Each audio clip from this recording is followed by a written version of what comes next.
Hey guys, this is Dan with Gears and Gadgets. Thanks for tuning in, back with another video a day till this channel hits 100K. Now, I've been getting a lot of comments, specifically around the GPS tracker I found on my truck, but more importantly, so many people are focused on something that video had nothing to do with, and that is that my truck cost $70,000. Now, this is going to be probably a pretty unpopular opinion, but I'm here to talk about why pickup trucks cost between $70,000 and $100,000 these days, and why that's not as crazy as it might sound. Every time I post about a $70,000 to $100,000 pickup truck, the comments light up. This is insane. Nobody can afford that. They used to be work trucks, and yeah, on the surface, it feels crazy. But today, I want to break it down and explain why trucks cost what they do now and why, when you really look at it, it's actually surprising they don't cost a little bit more. Now, I'm not here to blindly defend pickup truck prices. I've owned them, I've worked with them, and I agree. They've gotten more complex and less reliable, which is the anti-argument to this entire video. But what I'm here to do is walk through the reality of why truck prices are no longer $35,000 anymore, and why no company could stay in business selling them at that price today.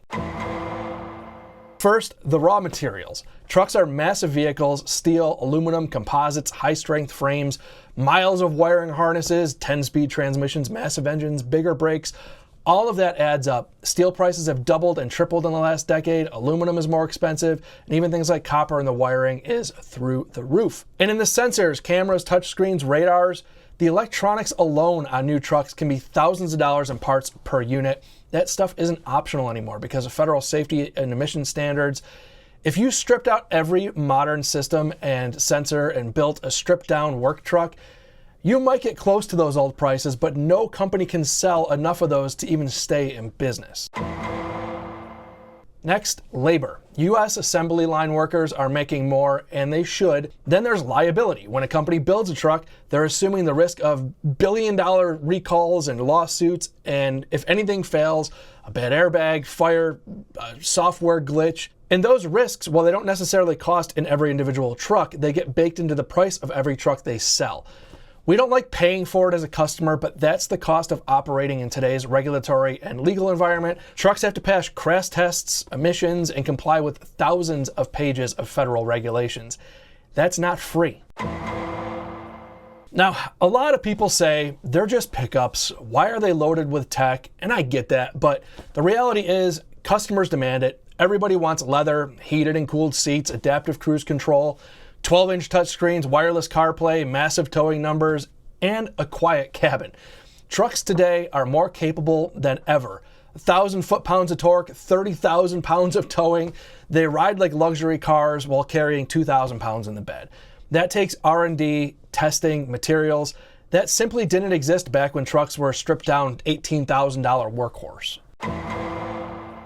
Finally, and the one that nobody likes, but this is where people get upset, they're in business to make money. I know in 2025 it's popular to hate corporations and say they're greedy, but if they sold you a $70,000 truck for $40,000 just to make people happy, they'd go out of business tomorrow. Trucks are now the most profitable vehicles in the US, and because of that, they have to carry the whole company.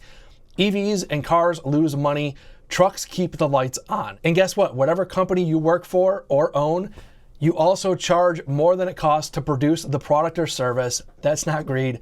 That's business. So yeah, I agree. Modern trucks are less reliable than they should be. I agree they're overcomplicated, but if you strip back the emotions and actually look at the bill of materials, the labor, the innovation, the regulations, the lawsuits, and the need to turn a profit, $70,000 to $100,000 isn't as wild as it sounds. Would I still like to see simpler, more affordable trucks? Of course. And maybe the market will demand that someday, but as of today, it doesn't. Otherwise, they will be building them, and it will be a much more stripped down version of what you see today, but those are not going to sell in numbers, and therefore the consumers are equally to blame. Market dictates what these companies are going to do, and that's why we're seeing these kinds of truck prices. As long as customers want luxury and capability at the same time, this is the price we are going to pay. So here's another aspect of this that nobody ever likes to bring up in the comments, because nobody in the comments really appreciates nuance, is yes, trucks cost a lot more today than they did years ago, but we are also being squeezed in every other aspect of our life. I watched a video from Matt Laidlaw several years ago now, and he is a Harley-Davidson dealer in LA. And he actually did a whole deep dive into how Harley-Davidsons, while they've actually gotten more expensive on its face, if you actually look at the price of a Harley today versus the price of a Harley years ago, add in for inflation over those years, the price of a Harley's actually come down. Let's look at a 1985 FXR. What did it cost to buy one of those new? MSRP was $8,500. If you account for the inflation, that puts the price actually in today's money at $17,751. That's 20% more expensive than if you walked into a dealership and tried to buy a brand new lowrider today. If we run that same experiment here with a 1985 Ford F-150, this would be a two-door standard cab, would have sold MSRP $8,397 in 1985. That same truck today, not doing anything else to it other than accounting for inflation, would cost $25,086 today. Now imagine how little of technology went into a 1985 pickup truck, and apply even just the absolute bare minimum of safety stuff, airbags, some of the computer stuff, emissions things, and think, would you be able to, as Ford, sell that same truck today for $25,000? The answer is obviously no. When you think about these $70,000 pickup trucks, you looked at those old $28,000 pickup trucks and think, man, those were the days. Those were also the days you could buy a 2,000 square foot home for $105,000. That same house now costs $400,000. Everything in life, grocery bills, everything has gotten to be quite a bit more expensive. Now, the real problem, I don't think, is actually that trucks cost so much more than they used to, even though the sticker price, the number looks larger, again, account for inflation, all of those kinds of things, is that we have not had our wages go up and track with inflation as much as everything else has. So again, we're just being squeezed in every aspect of our life. And it's really easy to look at the big ticket items that we buy and just go, wow, used to be cheaper, now super expensive, and not really get into the weeds about why, but it's a lot more nuanced than that. So yes, trucks have gotten more expensive, but yes, we also have not had our wages and disposable income track with inflation, which has put the squeeze on us in every other aspect of life.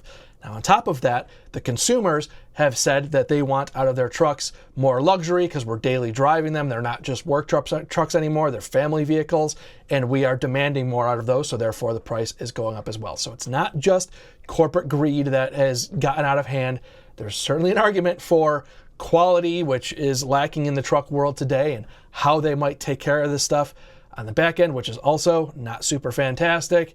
And there's a lot more to the conversation than just the MSRP is higher than what it used to be. You know, that's just like your opinion, man.